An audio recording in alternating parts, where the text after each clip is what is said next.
ഇന്ന് ഞാനിവിടെ പറയാൻ പോകുന്നത് സോറിയാസിസ് എന്ന് പറയുന്ന ത്വക്ക് രോഗത്തിനെക്കുറിച്ചാണ്. ഈ സോറിയാസിസ് ഇന്ന് ധാരാളം ആൾക്കാരിൽ കണ്ടുവരുന്ന ഒരു അസുഖമാണ്. സോറിയാസിസിന് വ്യക്തമായ കാരണം ഇതുവരെ കണ്ടുപിടിച്ചിട്ടില്ല.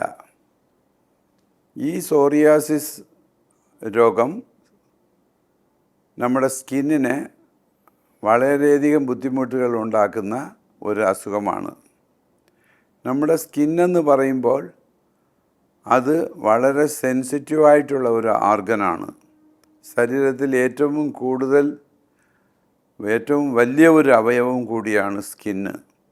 ഈ സ്കിന്നിനെ ഈ രോഗം ബാധിക്കുമ്പോൾ പലർക്കും പല തരത്തിലുള്ള പ്രയാസങ്ങളും ബുദ്ധിമുട്ടുകളും വരാറുണ്ട്.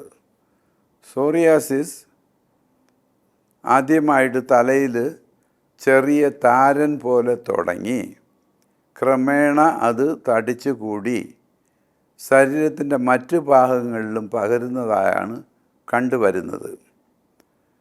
ഞാൻ നേരത്തെ പറഞ്ഞതുപോലെ ഇതിന് തക്കതായ ഒരു ചികിത്സ ഇതുവരെ ലഭ്യമല്ല.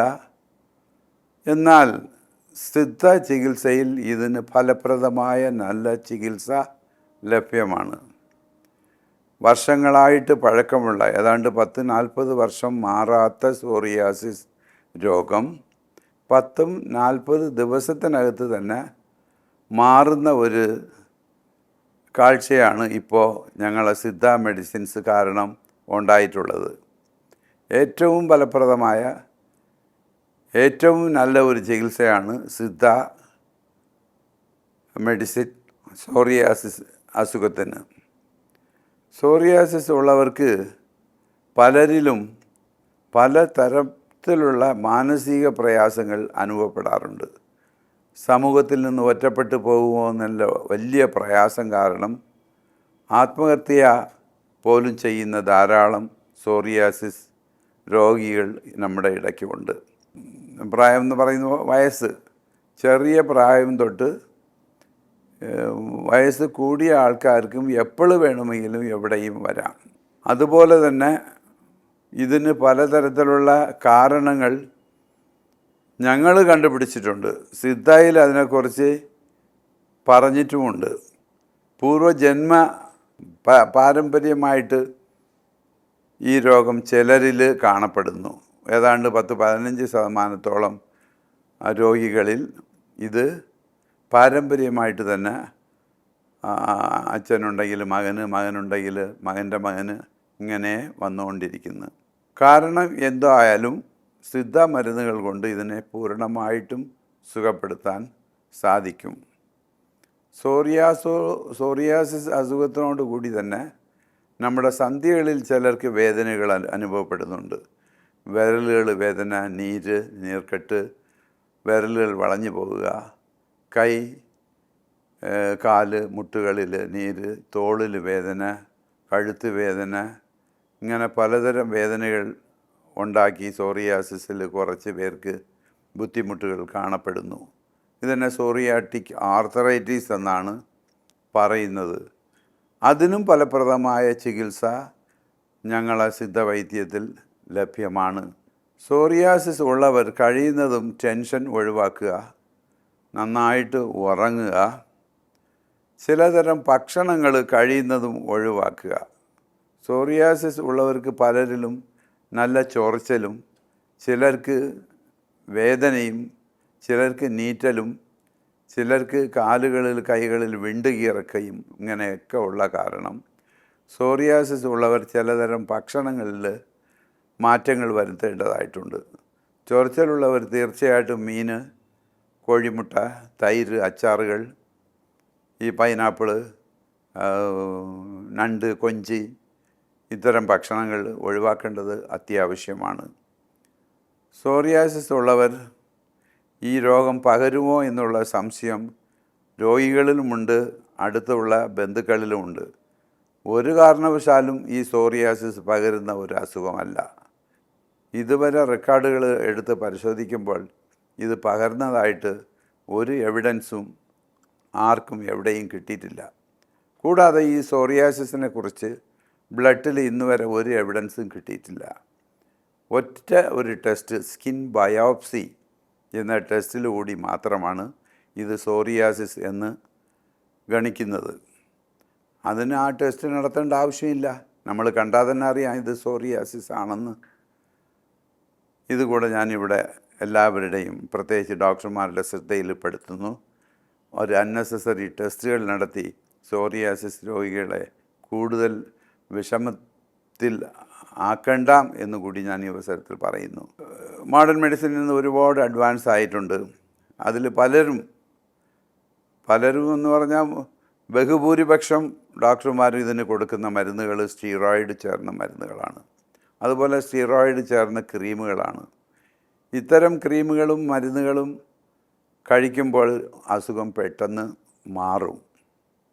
പക്ഷേ ഒരു ചെറിയ ഇടവേള ഈ മരുന്നുകൾ നിർത്തുകയാണെങ്കിൽ മുൻപ് ഇരുന്നതിനേക്കാളും ഇരട്ടിയായിട്ട് ഈ അസുഖം കൂടുകയും ചെയ്യുന്നുണ്ട്. ഈ അവസ്ഥയിൽ നിന്നെല്ലാം വ്യത്യസ്തമായി ഞങ്ങളെ സിദ്ധ ചികിത്സയിൽ ഇതിന് പലതരം മരുന്നുകളുണ്ട്. ഞങ്ങൾ സോറീസ് എന്ന് പറയുന്ന ഒരു ഓയിൽ ഇതിനു വേണ്ടി സ്പെഷ്യലായിട്ട് ഉണ്ടാക്കിയിട്ടുണ്ട്. ഈ സോറീസ് ഓയിൽ സോറിയാസിസ് ഉള്ള ഭാഗങ്ങളിൽ 2, 3, 4 പ്രാവശ്യം പുരട്ടുകയും ചൊറിച്ചലുണ്ടെങ്കിൽ ഒന്നുകൂടെ പുരട്ടുകയും തലയിൽ താരനുണ്ടെങ്കിൽ തലയിലും ഈ എണ്ണ തേച്ച് കുളിക്കുകയും തലയിൽ സോറിയാസിസ് ഉള്ളവർക്ക്, അതായത് സ്കാൽപ്പ് സോറിയാസിസ്, ഈ എണ്ണ തലയ്ക്ക് തേച്ച് കുളിക്കുകയും ചെയ്യുകയാണെങ്കിൽ തീർച്ചയായിട്ടും എത്ര പഴക്കമുള്ള സോറിയാസിസും എളുപ്പത്തിൽ മാറ്റിയെടുക്കുവാൻ സാധിക്കും. ഇതറിയാതെ പലരും പല തരത്തിലുള്ള ചികിത്സകളാണ് ചെയ്യുന്നത്. ആവശ്യമില്ലാതെ പല മരുന്നുകൾ ഉള്ളിൽ കഴിക്കുവാനും അവർ കൊടുക്കുന്നുണ്ട്, പലരും കൊടുക്കുന്നുണ്ട്. അത് ഒരു തെറ്റായ പ്രവണതയാണ്. കഴിയുന്നതും സോറിയാസിസ് രോഗികൾക്ക് ഒരു മരുന്നും കൊടുക്കണ്ട, ഈ എണ്ണ മാത്രം മതി അവരുടെ അസുഖം പൂർണ്ണമായിട്ട് മാറ്റിയെടുക്കുവാൻ എന്നുള്ള കാര്യം ഞാനിവിടെ എടുത്തു പറയുകയാണ്. ഈ സോറീസ് ഇന്ന് മാർക്കറ്റിൽ അവൈലബിളാണ്. ഇത് വാങ്ങി ഉപയോഗിക്കേണ്ട ആവശ്യം രോഗികളിലുണ്ട്. ഇത് മാത്രം പുരട്ടിയാൽ മതി. 95% സോറിയാസിസ് രോഗികൾക്കും പൂർണ്ണമായിട്ട് സുഖം കിട്ടും.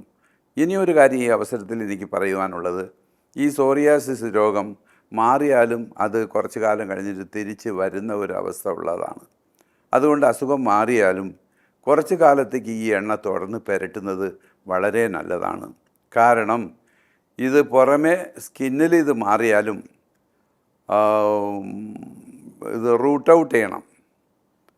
പുറത്ത് സ്കിന്നിനകത്ത് ഇതിൻ്റെ വേരുഭാഗങ്ങൾ ഇല്ലാതാക്കണം.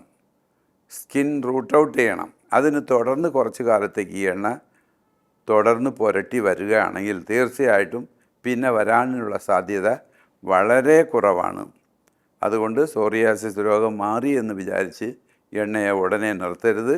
തുടർന്നും ഈ എണ്ണ തുടർന്ന് പുരട്ടിക്കൊണ്ടിരിക്കുക. കുറച്ച് കാലം 1-2 വർഷം പുരട്ടിയാലും കുഴപ്പമില്ല. ഇത്രയും ബുദ്ധിമുട്ടുകളും പ്രയാസങ്ങളും മറ്റു ആൾക്കാരുടെ ഒപ്പം ചെന്ന് നിൽക്കാനുള്ള ഒരു മാനസിക പ്രയാസവും ഇരിക്കുന്ന ഈ അസുഖത്തെ പൂർണ്ണമായിട്ട് മാറ്റിയെടുക്കുവാൻ ഇത് ചെയ്തേ പറ്റുള്ളൂ.